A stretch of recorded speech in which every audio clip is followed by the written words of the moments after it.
Entendes o que estás lendo? O podcast que te leva através das páginas da Bíblia, livro por livro, capítulo por capítulo. Uma exposição bíblica emocionante. Aperte os cintos e embarque comigo nesta viagem.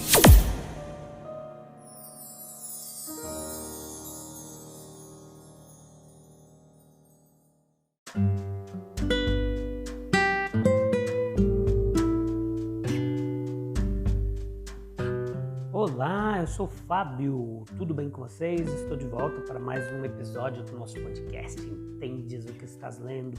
Que jornada fantástica de aprendizado que nós estamos tendo, né? Aprendendo muita coisa legal, interessante a respeito da Palavra de Deus. E mais importante do que tudo isso é poder aplicar na nossa vida, né? Esses princípios bíblicos. Hoje Lucas capítulo 7, a parte terceira, episódio número 290, essa é a quarta temporada. Nós estamos vendo o Evangelho segundo o médico amado Lucas. Vamos falar um pouquinho hoje como Cristo, às vezes, ele é visto como ofensa por muitos. A gente vai entender o que é isso aqui, tá? Leia o capítulo 7 de Lucas com calma e oração, depois vem para cá, convida mais gente para nós podemos aprender da palavra de Deus. Então, era simplesmente, ainda é inevitável que o nosso Senhor, se Ele se dispusesse a fazer o melhor e o maior que pudesse ser feito, isso se caracterizasse numa ofensa para muitos. Qual que é a ofensa encontrada em Cristo? Primeiro, nós poderíamos dizer a ofensa do messianismo. O nosso Senhor, ele ofendeu João Batista pela quietude de seu método, pela lentidão de seus resultados. Veja que ele ofendeu Pedro ao predizer as tristezas e a vergonha para o qual ele estava se movendo. Ele ofendeu Nicodemos, de Pedro, Mateus 16, 22, a referência. Nicodemos, em João 3, ele foi ofendido pela profundidade do ensino de Cristo. Jesus ofendeu os líderes religiosos de seu tempo, denunciando a sua formalidade e a sua falta de sinceridade. Ele ofendeu o povo pregando uma doutrina muito ampla para a mente estreita deles, Lucas 4, 28, muito profunda para a sua superficialidade, João 6, 52, 66, e muito elevada para a mentalidade terrena deles. A cruz também se caracteriza muitas vezes como ofensa. A memória de um nazareno crucificado foi uma pedra de tropeço para o judeu, que esperava algo muito diferente dessa desonra, como Paulo escreveu aos Coríntios, capítulo 1, versículo 23. A história de um judeu crucificado era tolice para o grego. Com sua mitologia venerável, sua filosofia honrada, o seu orgulho de patriotismo, ele não estava preparado para confiar em um malfeitor executado na Judéia. Sempre haverá algo em Cristo que ofenderá a alma humana, pois ele exige de nós, veja, que esvaziemos as nossas mentes de ideias pré-concebidas e nos aproximamos dele com a docilidade das crianças, Mateus 18, 3, que nós venhamos a renunciar a todo mau hábito, por mais caro ou valioso que nos pareça, Mateus 5, 29.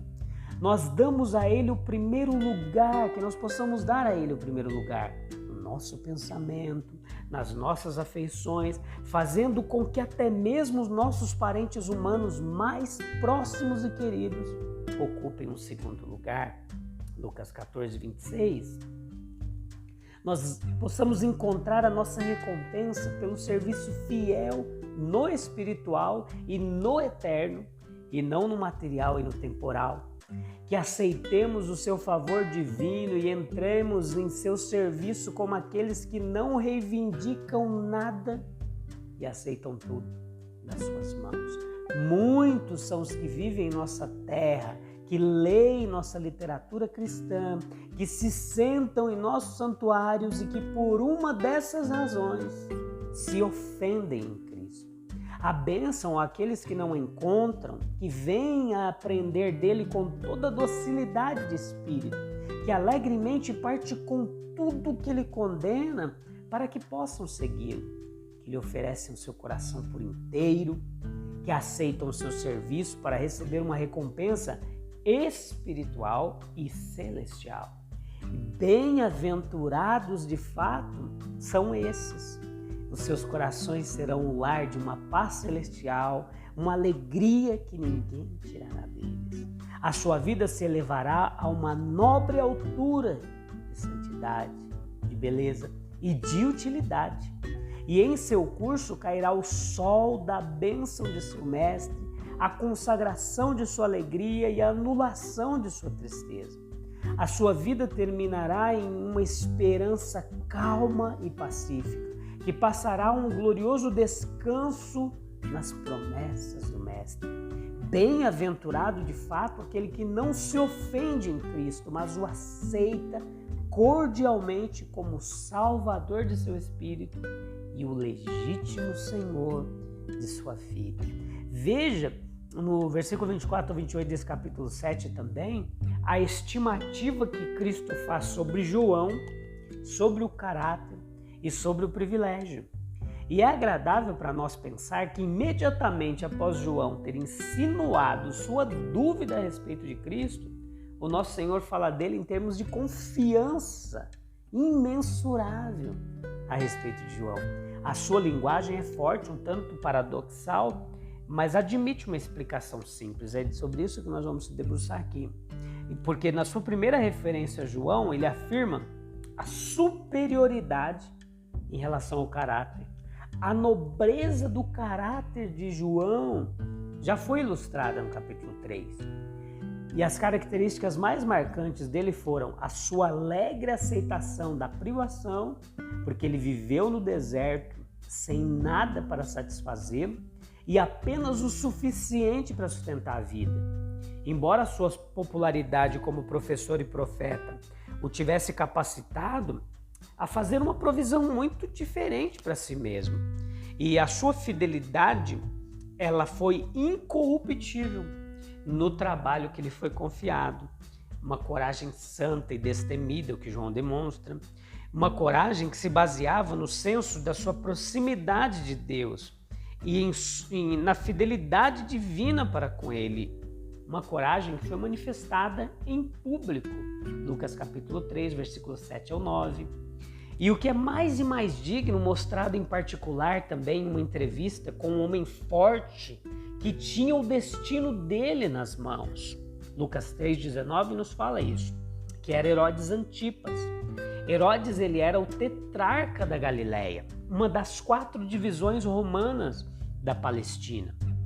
Nós vemos que uma rara magnanimidade de João, não meramente aceitando sem ressentimento o fato de que ele seria suplantado por outro, mas indo além desse ponto, em excelência espiritual e positivamente regozijando-se na elevação desse outro mestre, renunciando e dando lugar de bom grado a um que seria e que era maior do que ele. Nós não estamos surpresos com aquele que conhecia o que havia no homem, que conhecia a força e a fraqueza de nossa natureza humana.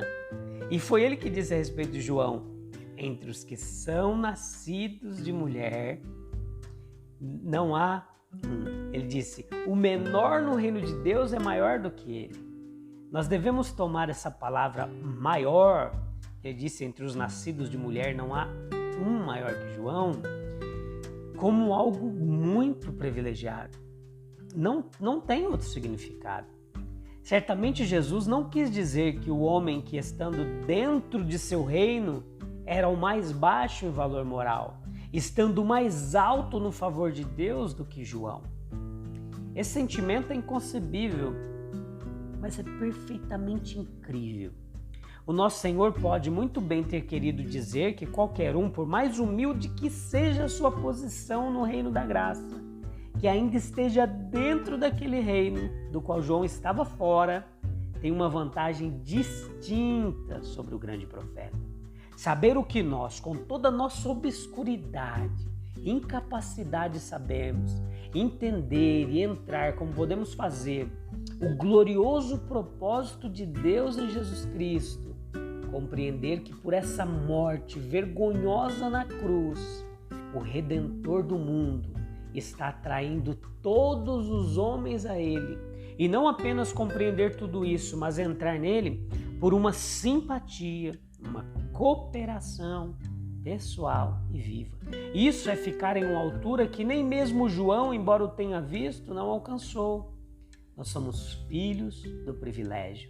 Somos os herdeiros de todas as eras do pensamento da verdade revelada. Se lermos com reverência e indagarmos com diligência e devoção, nós poderemos conhecer a mente de Deus a nosso respeito, como o maior de todos os profetas não conhecia. Veja que do versículo 31 a 34, nós vemos aqui nesse capítulo 7, uma demonstração do que é uma abstinência e uma participação cristã. Veja que essas crianças sentadas no mercado, aqui do texto, elas ilustram muito bem o perverso e o contraditório de todas as gerações.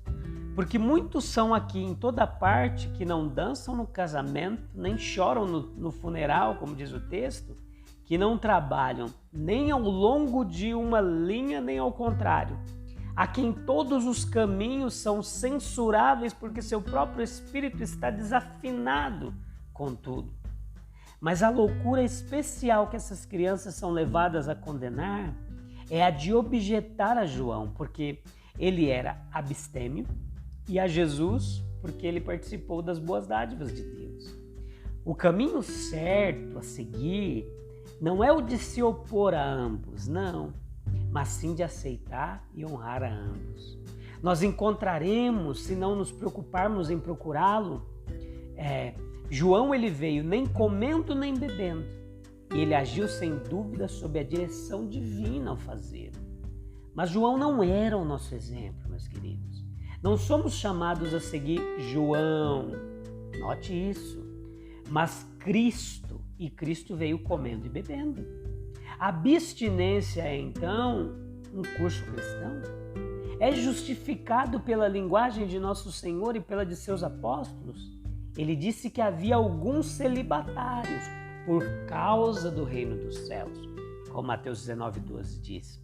O apóstolo ele escreveu que os homens não devem comer, apóstolo Paulo, carne nem beber vinho, se assim fizerem tropeçar no caminho de outro, ou se outro for se escandalizar por isso.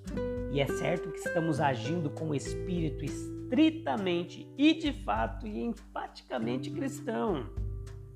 Quando se abster porque a indulgência seria perigosa para nós mesmos. Isso pode estar relacionado à comida, ou à bebida, ou qualquer tipo de diversão ou ocupação, ou qualquer coisa de qualquer tipo em que nos encontremos sob forte tentação de excesso, se nós começarmos. Então veja que nós devemos se abster porque a nossa abstinência tornará o caminho da virtude e da piedade mais acessível aos outros. Qualquer coisa que possamos fazer, qualquer privação que possamos aceitar, qualquer hábito que possamos formar, pelo qual ajudemos os homens a se aproximar de Deus, essa é uma coisa essencialmente e radicalmente cristã. O Filho do Homem veio comendo e bebendo. Ele não era um asceta, não. Ele esteve presente na festa, ele aceitou o convite para a casa do rico, ele não escolheu a roupa mais grosseira porque era mais grosseira, ou nem o alojamento mais duro porque era mais duro, mais desconfortável. Ele não declinou habitual e conscientemente os dons de Deus na natureza. Ele sabia como recusá-los quando a ocasião exigia, mas não o fez regularmente como um dever sagrado. Certamente foi bom para o mundo que ele agiu assim, pois se ele tivesse sancionado o ascetismo, uma vida como a de João, Nós deveríamos estar oscilando continuamente ou divididos em todos os lugares, entre uma severidade por um lado e uma autoindulgência degradante por outro. O caminho sábio e verdadeiro, anote isso, é o da participação cristã, controlado por uma moderação sábia, de modo que nada é permitido que seja no menor grau excessivo, para que nenhum dano de qualquer tipo seja feito à natureza espiritual. O que eu estou falando aqui é a respeito dessa mania que temos de separar o secular e o sagrado. Tudo na vida pode ser santificado. Tudo que fazemos é de Deus, é bênção de Deus aquilo que recebemos. Temos que tomar cuidado com essa dualidade cristã, né? E embelezado pela benevolência, essa participação de nós mesmos sendo muito próxima e constantemente acompanhada pela lembrança das necessidades dos outros até a vinda do nosso Senhor. A sabedoria eterna, ela expressou a sua voz na constituição e no curso da natureza, pela razão e consciência humanas, ou por uma revelação ocasional. Mas aquela voz não foi ouvida. Veja que poucos de fato, em todas as épocas e terras, a reconheceram e obedeceram, em comparação com as vastas multidões que permaneceram na ignorância e na loucura. Os céus declararam a glória de Deus, mas os homens não conheceram a mão divina que moveu as estrelas em seu curso. A lâmpada do Senhor, ela foi acesa e brilhou dentro da alma. Mas os homens a esconderam sob o alqueire de seus hábitos profanos e dos seus preconceitos pervertidos. Através daquelas longas eras escuras, a sabedoria falou e pode-se quase dizer isso. Nenhum homem considerou. Desde aquela época até os nossos dias, a sabedoria divina, falando no Evangelho de Cristo, tem chamado os homens à reconciliação com Deus, a paz, a virtude, a alegria sagrada, a bem-aventurança imortal, e o mundo em geral tampou os ouvidos, se fez de surdo, seguiu seu próprio caminho de tolice, recusou-se a andar na luz dele e a receber a sua bênção. Então, é isso, a gente volta no próximo episódio, onde a gente vai falar mais um pouquinho sobre o secular e sagrado e sobre esses ensinamentos de Cristo que são essenciais para uma vida plena e abundante nessa terra. Deus abençoe. Se vê em breve. Tchau.